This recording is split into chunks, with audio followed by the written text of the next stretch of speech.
Okay. Money day, guys and girls. Now we're back with another episode of Life Behind Trades.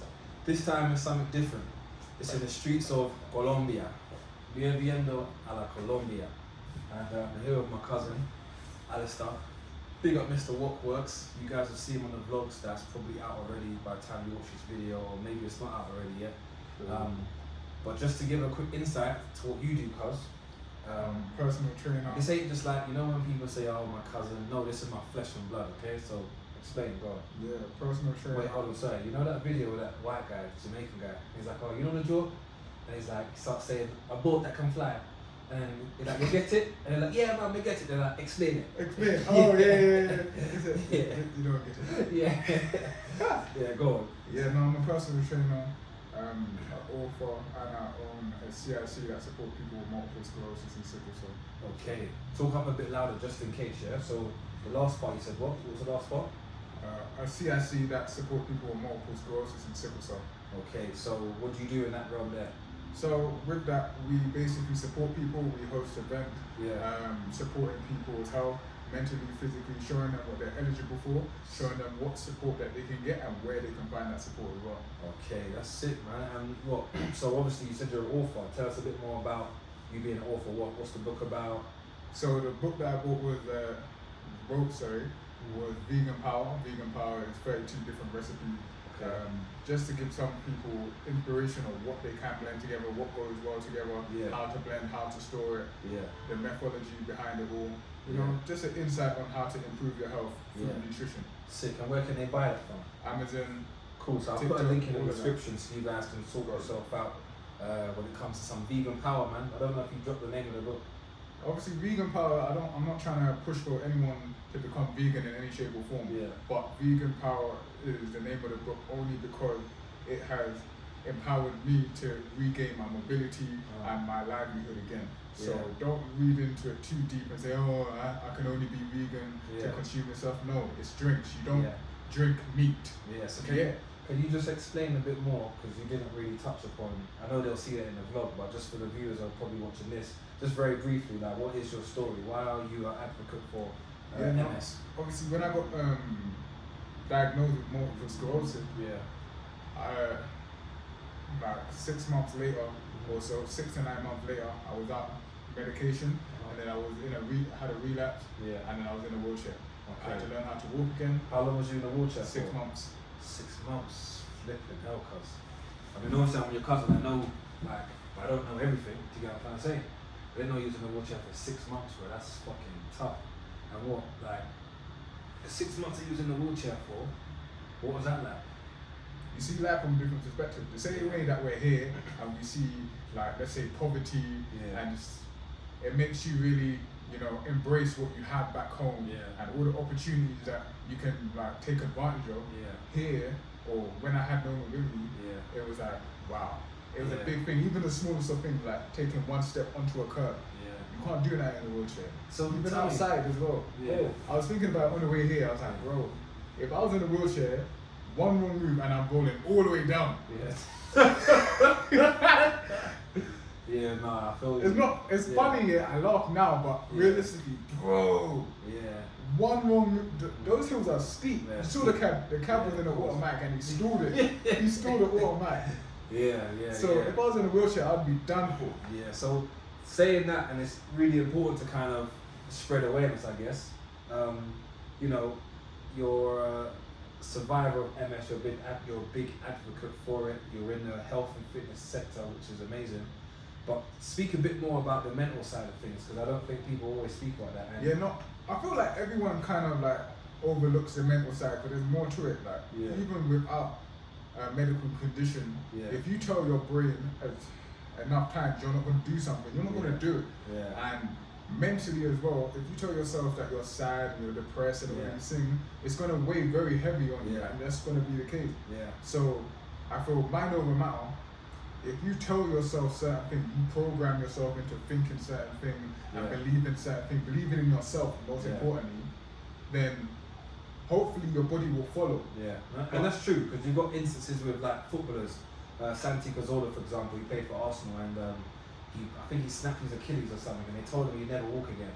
and he was playing football like several months later. So you're right, it's all in the mind how you condition yourself to overcome things. And yeah, that's really, look man, like I said, I'm your cousin, but I didn't really know how much you were suffering because you never really said nothing.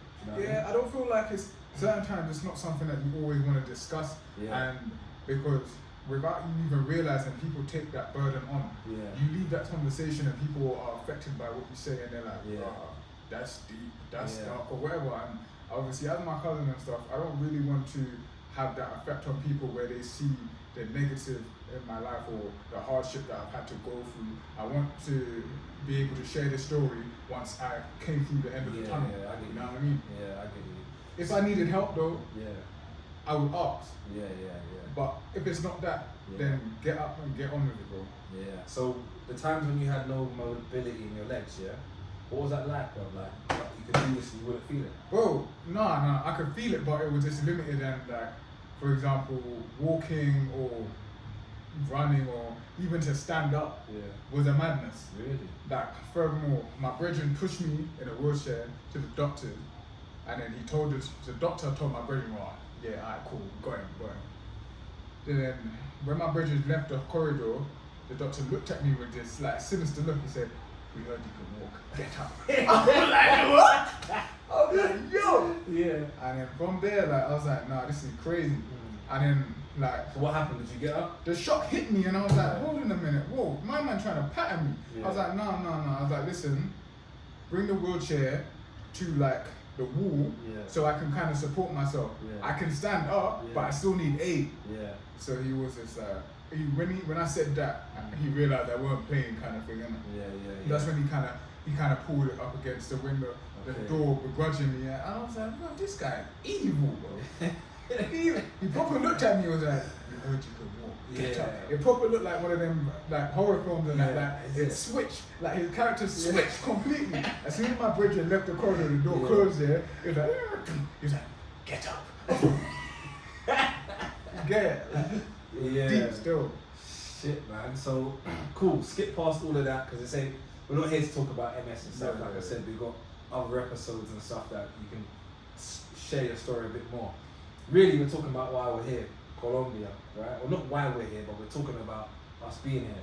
And I think you, as someone who's in the fitness sector, me who's in the training sector, it's quite interesting because I think now, more than ever, people are much more digitally receptive to trying new ideas, or they're more digitally technology advanced. Meaning, I've woken up countless number of days now, I've come into the living room, you're on your laptop editing your content, right? Which has inspired me, as I've told you off camera, for me to sit down and edit my own stuff as well, right?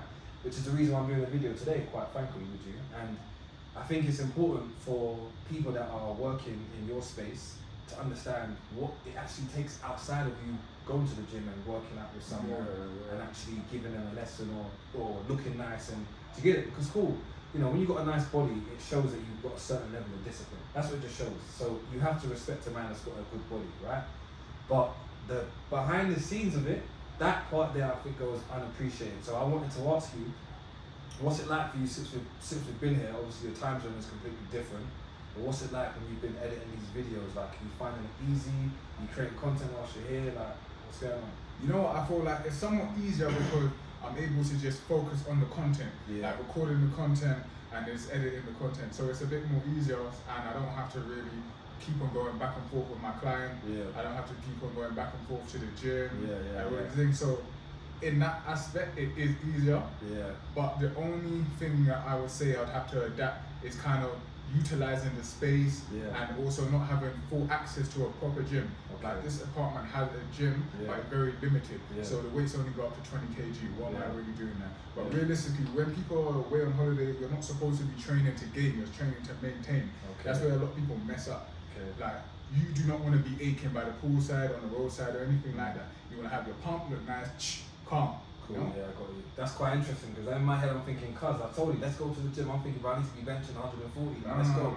But to be fair, I bench 110, 120 on an incline. That's like me, like comfortable, not like can't breathe. So, but I know the longer if I spend a week out of the gym, I'm hurting myself. I'm struggling to do 100, you know, so I kind of want to maintain that pump. But what advice could you give to any aspiring content creators that want to specialize in the fitness realm?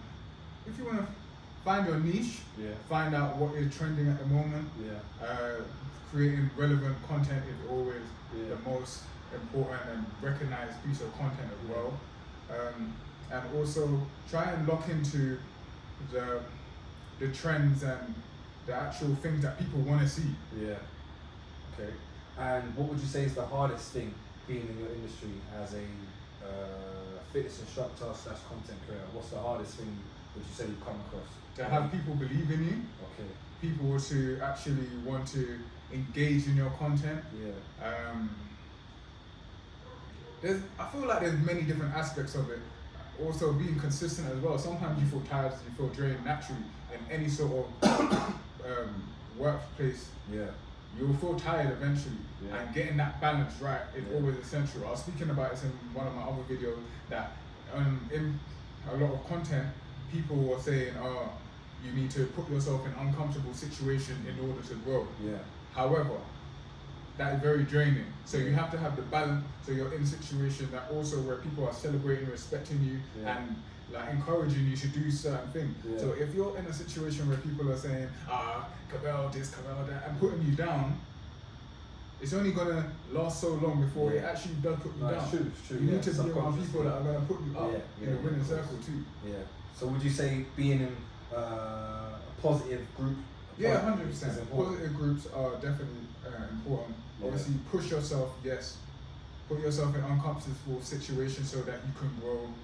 But ultimately, you need to be around the right people in the right spaces at the right time as well. Certain times there's no opening, and you have to make that opening yourself. You have to create that situation. Certain times you're not the main character, but you have to make yourself the main character. If you really want to be that person, then you have to act that person. You know, naturally. I get you. So look, man, I think that's some good advice for people that are upcoming, because every day there's a new 18-year-old or 19-year-old who either wants to be a trader, or wants to be a PT, or wants to be a rapper. Do you know what I'm trying to say? Like when you check it, there's kind of like 3 or 4 main things that guys will go for: football, being a rapper, being a PT, a sport person on the whole, really. Being a sports person or being an entertainer. You know, of course, trading now is it's really popular because you've got Bitcoin, cryptocurrencies. People are kind of falling into. I feel like it's gone downhill though. Not a lot of people. A lot of people jumped on the wave when the first bull run. And now it's kind of gone back downhill where people have realized, no, I can actually lose bread. No, you're right, but like I said, there's new 18-year-olds every single day. 100. So I think they're always regurgitating the market to be attractive. I mean, America's different to UK. I feel like America, there's so much people in that country, they create their own hype, and they create their own buzz around these coins. The amount of videos I've seen that said XRP's going to go to 1,000 to 5,000 to 20,000. I've heard it all, and I haven't seen nothing. There's videos and stuff that like, today is going to be the day, or the 31st of April. I heard the 1st of April there was meant to be a mad launch, the 21st of March mad launch. I ain't seen nothing. But what I realise is marketing.